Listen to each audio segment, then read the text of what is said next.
against the Egyptian and Iranian government, Amazon, the Motion Picture Association of America, Recording Industry Association of America, and more. Recently, they announced a plan to bring down Facebook and proclaimed that they were coming down on those distributing child pornography. Although Anon values its privacy, they have exposed quite a bit of private data owned by companies and organizations.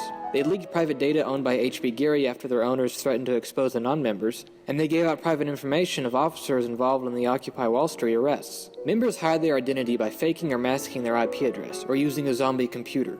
A zombie computer is one that has been compromised through viruses, trojans, or other malware. The virus, trojan, or malware will then make the computer send out information to target websites. The entire time, the owner of the zombie computer has no clue as to the activities his machine is partaking in. Afterwards, all the logs would be deleted, removing any traces of their actions. A single infected computer will then be used to infect another, and so on. While Anon still reflects its trollish 4chan origins, it has managed to move towards fighting for moral causes. Anonymous's actions are highly illegal, but the organization is often viewed favorably by advocates of free speech and internet neutrality. One thing is for sure, law enforcement will have to adapt if it ever wants to keep up with leaderless online groups like these.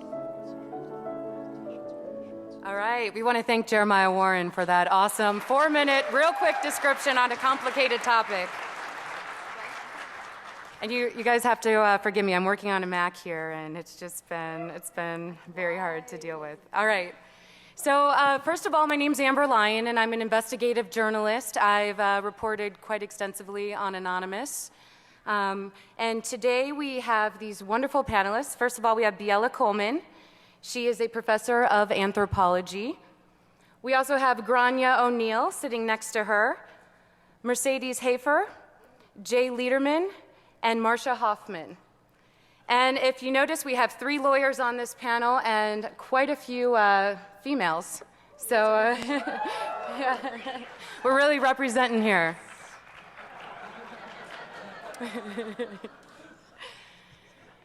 All right, so we're going to go through. We just found out we only have an hour in this room, then we move to another room for a little more audience Q&A, and that room only fits 35 people, so we'll keep our speeches as short as possible so that we can allow more of a dynamic conversation with you guys. But just to give you a little bit on my background, I am an investigative reporter. As of now, I'm an independent investigative reporter. I spent 2 years working for CNN in their investigative and documentary unit up until last April when that unit was disbanded. I hope that that didn't have to do with me. I don't quite know, or my anonymous reporting. So when I first started reporting on Anonymous, you know, the mainstream media really had the story wrong. They were calling Anon script kiddies. Some people were calling them moral fags. You'd hear on 4chan. Also, hackers on steroids. That was quite a popular, quite a popular term there. But the more I got to investigating this collective, the more I realized that this perception within the mainstream media was not totally representative of everything Anonymous stands for.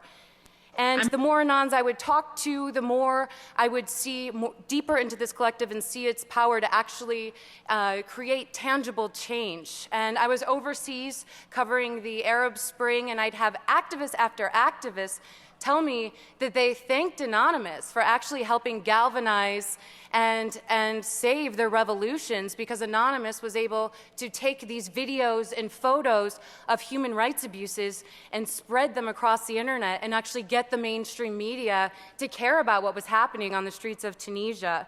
Also covered Anonymous in their participation with Occupy Wall Street. Anonymous definitely served as a kind of the watchers for the protesters, outing police officers for suspected police brutality incidents.